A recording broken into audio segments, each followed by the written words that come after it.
बिस्मिल्लाहिर्रहमानिर्रहीम। काफ़ी लंबे ब्रेक के बाद welcome back to my channel. आज हम अपना फ़र्स्ट प्ले स्टार्ट करने जा रहे हैं। मोस्टली एमए इंग्लिश में, बीएस इंग्लिश में जो सबसे पहला प्ले, सबसे पहला ड्रामा जो पढ़ाया जाता है वो है इडिपस रेक्स। तो आज हम इसको स्टार्ट करने जा रहे हैं। सबसे पहले हम इसका थोड़ा सा बैकग्राउंड देखेंगे, इसके राइटर को देखेंगे और इसकी जो है ना डिटेल समरी को हम देखेंगे। इसमें जो कैरेक्टर्स हैं उसको हम देखेंगे और फिर इसके बाद जो इसके जितने भी पॉसिबल क्रिटिकल क्वेश्चंस बनते हैं उसको फिर हम वन बाय वन जो है ना एक एक लेक्चर में लेके चलेंगे। ठीक है, तो ये जो है ग्रीक ट्रेजेडी है।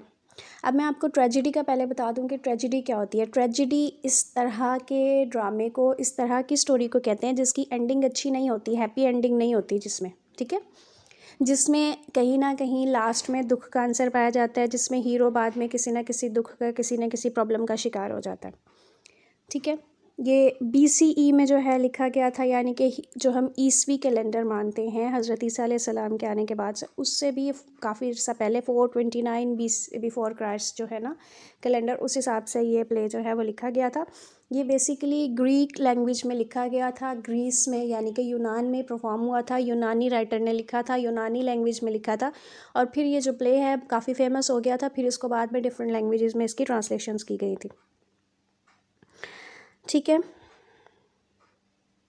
तो इडिपस द किंग, इंग्लिश में मोस्टली इसका जो टाइटल है वो इडिपस द किंग है, ग्रीक में इसका इडिपस टायरोनस है और लैटिन में इसका जो है टाइटल है वो इडिपस रेक्स के नाम से जाना जाता है। मैंने आपको बता दिया है ये ग्रीक लैंग्वेज में लिखा गया प्ले है जिसकी बाद में ट्रांसलेशंस डिफरेंट लैंग्वेजेस में की गई हैं।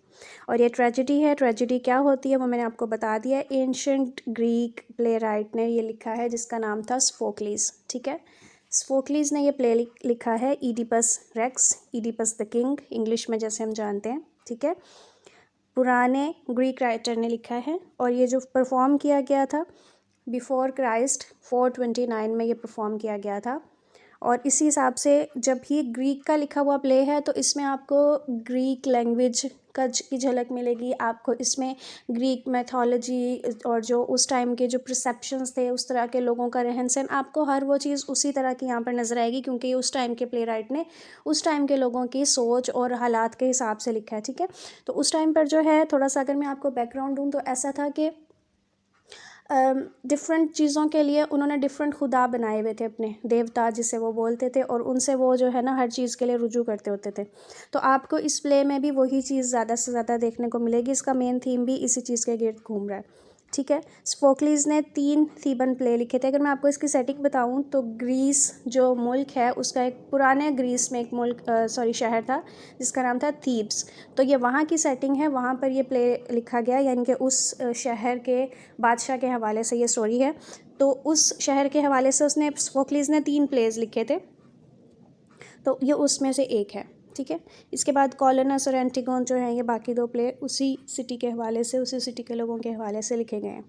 ठीक है, तो हमने थोड़ा सा राइटर के बारे में देख लिया।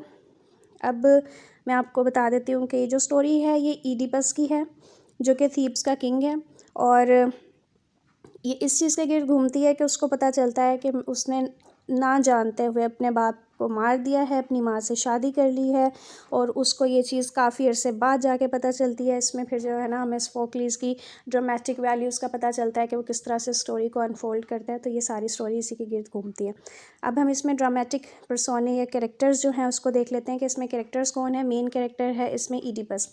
ठीक है, प्रोटैगनिस्ट या हीरो। प्रोटैगनिस्ट कहते हैं मेन कैरेक्टर को जिसके गिर्द सारी कहानी घूम रही होती है। ठीक है, उसके बाद प्रीस्ट है जीस का, क्रेओन है। क्रेओन कौन है? इडिपस का ब्रदर इन लॉ है। ठीक है, कोरस है। कोरस किसको कहते हैं कि एक ग्रुप है लोगों का जो कि बैकग्राउंड स्टोरी, अब हम जब ड्रामा देखते हैं ना तो जो बैकग्राउंड स्टोरी या फ्लैशबैक है वो हमें दिखा दिया जाता है, लेकिन उस टाइम पे ड्रामे स्टेज पर परफॉर्म होते थे तो जो बैकग्राउंड स्टोरी या फ्लैशबैक है वो दिखाने का सिस्टम नहीं होता था, बल्कि एक ग्रुप लोगों का उन्होंने स्टेज पे खड़ा किया होता था जो गा गा के ना फ्लैशबैक में जो स्टोरी होती थी वो बताता था। ठीक है, अगला कैरेक्टर है टेरिसियास का। टेरिसियास कौन है? ये एक ब्लाइंड प्रॉफिट है। प्रॉफिट मुस्लिम्स वाला नहीं लेना है, ये ब्लाइंड प्रोफेसी मेकर है। ये जो है ना अनसीन को देख सकता है, जो पास्ट में हुआ जो फ्यूचर में होने वाला है वो इसको पता चल जाता है। जो कैस्टा का इसमें कैरेक्टर है ये इडिपस की वाइफ है। इसके बाद इसमें एक पैगाम रसा आता है दूसरे कंट्री से यहाँ पर सॉरी दूसरे सिटी से यहाँ पर ये मैसेंजर है, और उसके बाद हर्ड्समैन है लेओस का। लेओस यहाँ पर मैं थोड़ा सा और ऐड कर देती हूँ कि एक यहाँ पर कैरेक्टर हमें मिलता है लेओस का, ठीक है, ये किंग है, और इसकी वाइफ भी है जो कैस्टा, वो मैंने आपको पहले बता दिया, ठीक है। और इसमें हमें पॉलीबस का कैरेक्टर भी मिलता है, और एक कैरेक्टर हमें यहाँ पर मिलता है मीरोप का। ये जो कैरेक्टर्स हैं ये सामने नहीं आए हैं, लेकिन ये स्टोरी में किसी ना किसी तरह से इन्वॉल्व हैं। तो लियोस जो है ईडिपस का वालिद है, पॉलीबस और मीरोप उसके सुतेले वालिदैन हैं। ये जब आप स्टोरी आगे समझेंगे तो आपको पता चलेगा कि कौन सा कैरेक्टर किस तरह से किस चीज़ में लिंक्ड है। तो ये जो स्टोरी है, ये तो ड्रामा जो स्टार्ट होता है ये स्टोरी के मिड से स्टार्ट होता है, लेकिन मैं ट्राई करूँगी कि मैं आपको स्टार्ट से एंड तक सीक्वेंस में बताऊँ ताकि आपको समझ आ जाए। तो ऐसा है कि थीब्स एक शहर है जहाँ का किंग और क्वीन है, उनका नाम है लेओस और जो कैस्टा, ठीक है। लेओस और जो कैस्टा किंग और क्वीन है कहाँ के, थीब्स शहर के।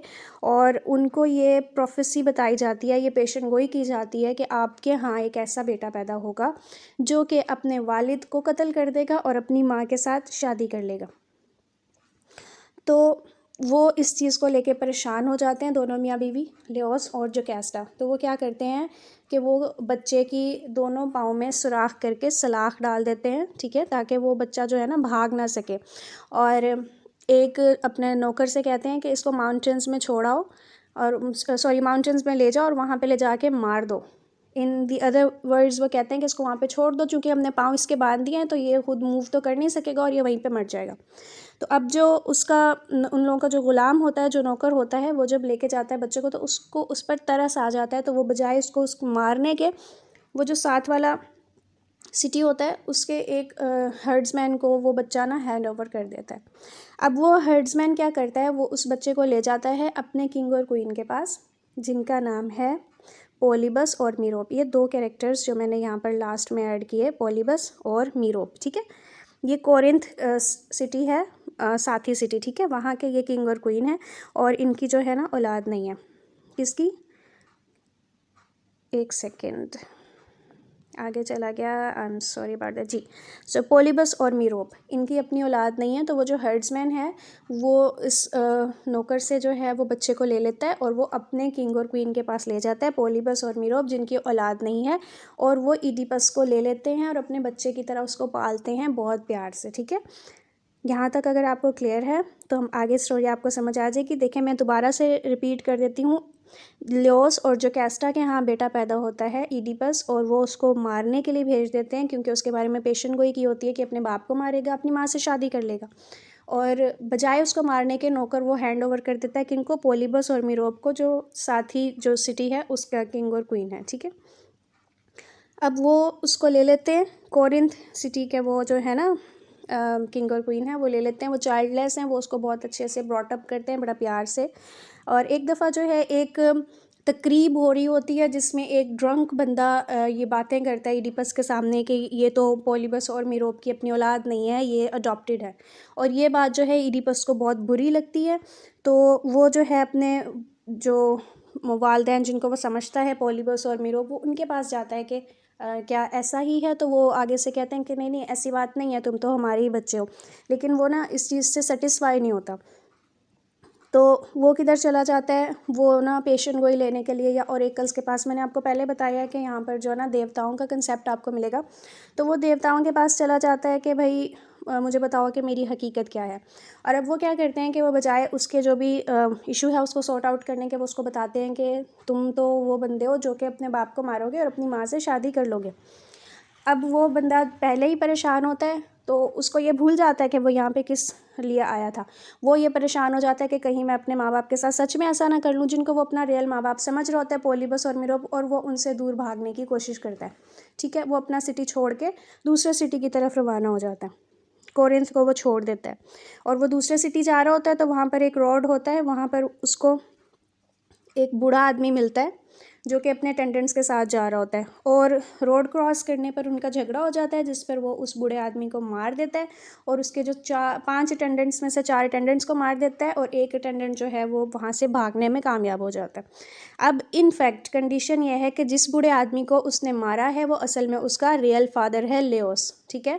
वो अपने सिटी से कुछ ओरेकल्स वगैरह का पता करने के लिए जा रहा होता है, तो वहाँ पर उन लोगों का झगड़ा हो जाता है और ईडिपस उसको मार देता है, लेकिन उसको ये पता नहीं होता कि ये मेरा अपना बायोलॉजिकल फादर है। तो इस तरह जो है ओरेकल की जो प्रोफेसी है उसका पहला पार्ट पूरा हो जाता है, ठीक है। अब वो उनको मारने के बाद क्या करता है, आगे चला जाता है और वो पहुँच जाता है उसी सिटी में, थीब्स में, जिसके जो है बादशाह और मलका का वो असल में बेटा होता है। तो वहाँ पर ये कंडीशन चल रही होती है कि वहाँ पर एक बला आई होती है स्फिंक्स नाम की, वो सब लोगों से एक रिडल पूछती है, एक पहेली पूछती है, और अगर कोई उस पहेली का जवाब नहीं दे पाता तो वो उसको मार देती है।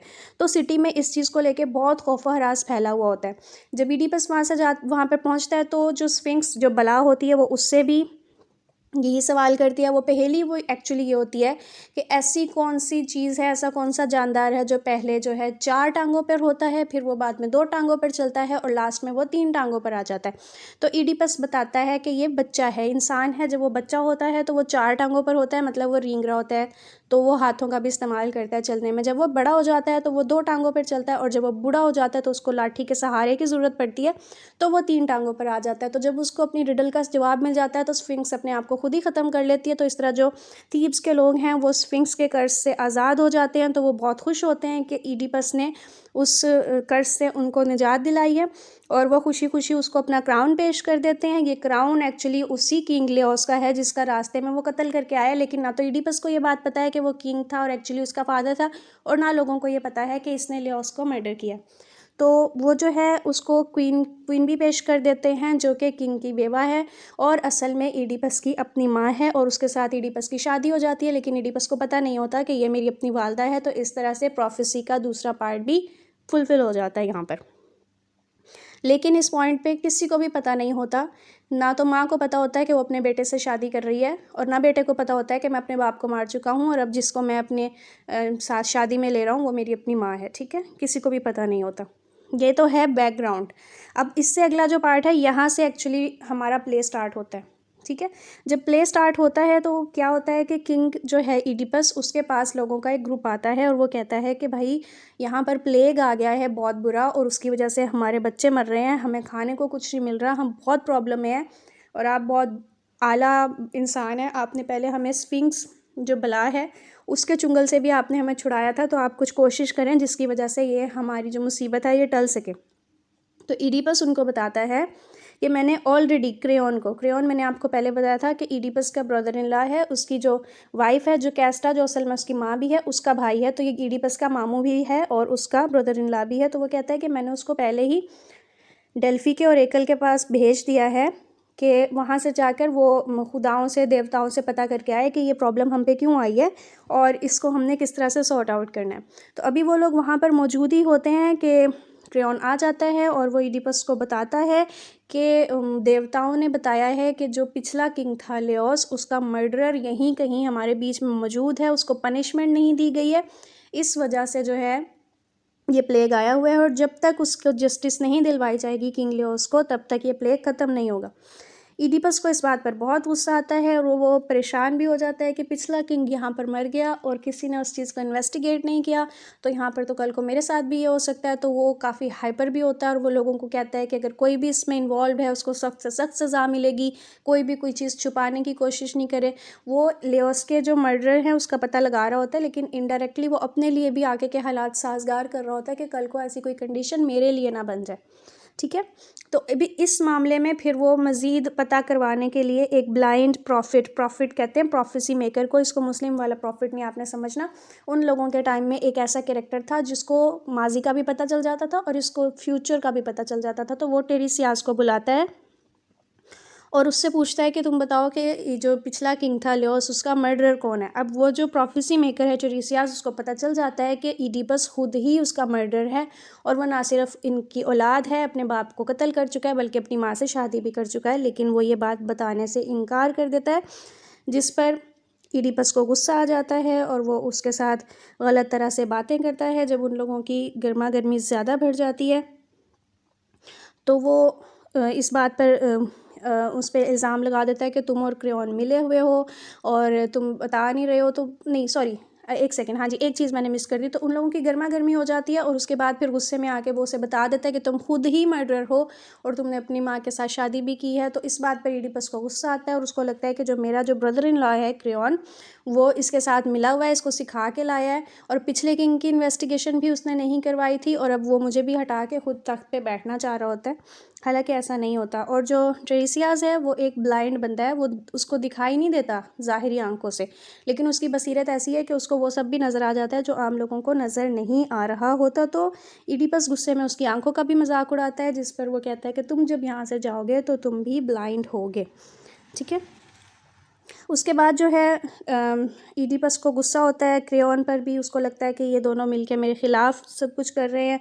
तो वो उस पर भी गुस्सा करता है और वो उसको घर यहाँ से निकालने की बात करता है। तो इतने में जो है जो कैस्टा आ जाती है, उसकी वाइफ, और वो उसको जो है ना काम डाउन करती है और उसे कहती है कि तुम जो है ना ये प्रॉफिट्स और इनकी ओरेकल्स वगैरह को इतना फोकस ना करो, क्योंकि बहुत साल पहले मुझे और मेरे हस्बैंड लियोस को भी एक ओरेकल मिली थी जो कि कभी पूरी नहीं हुई। उस प्रोफेसी के मुताबिक जो है ना लियोस को उसका अपना ही बेटा कत्ल करेगा, और लेकिन देखो लियोस को जो है किसी अननोन राहगीर ने कत्ल कर दिया जहाँ पर रोड क्रॉस होते हैं।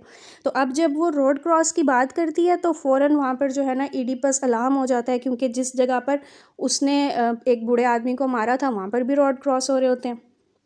तो वो थोड़ा सा परेशान हो जाता है और वो जो है ना इस अपनी भी प्रोफेसी के बारे में उसको बताता है कि मुझे भी प्रोफेसी दी गई थी कि मैं अपने बाप को मारूंगा, अपनी माँ को कत्ल करूंगा, तो मैं इसलिए जो है ना कोरिंथ से भाग आया अपने माँ बाप को, मैं इस तरह कुछ करना नहीं चाहता। तो इतनी देर में ना एक मैसेंजर आ जाता है कोरिंथ से, जिस कंट्री को, जिस सिटी को वो छोड़ के आया है, जहाँ पे वो सौतेले माँ बाप के साथ रह रहा था, वो वहाँ से मैसेंजर आता है। वो कहता है कि किंग पॉलीबस की नेचुरल डेथ हो गई है और अब उनकी जगह जो है ना आपको किंग बनाना है, तो आप वापस आ जाएं। तो ये सुन के वो लोग खुश हो जाते हैं कि चलो ईडिपस का जो बाप है वो नेचुरल डेथ मर गया, क्योंकि वो तो पॉलीबस को ही उसका बाप समझ रहे थे, वो नेचुरल डेथ मर गया और इसमें जो है ईडिपस का कोई हाथ नहीं है।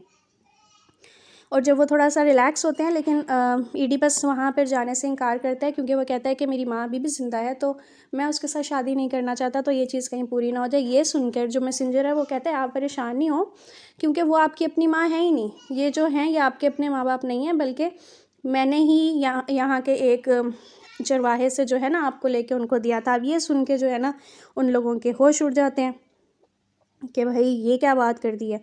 तो अब जो कैस्टा समझ जाती है कि ये सिचुएशन कुछ और हो गई है और एकल्स जो हैं वो पूरे हो चुके हैं और ये मेरा अपना बेटा, और वो उसको मज़ीद इन्वेस्टिगेशन करने से रोकती है, जिस पर ईडिपस को लगता है कि शायद जो कैस्टा को ये डर है कि मैं कहीं किसी छोटे ख़ानदान का ना निकलूँ, तो वो एज अ वाइफ उसको एक्सेप्ट नहीं करेगी। तो उसको ये भी बुरा लगता है, वो गुस्से में आ जाता है, वो जो कैस्टा की बात को समझता नहीं है।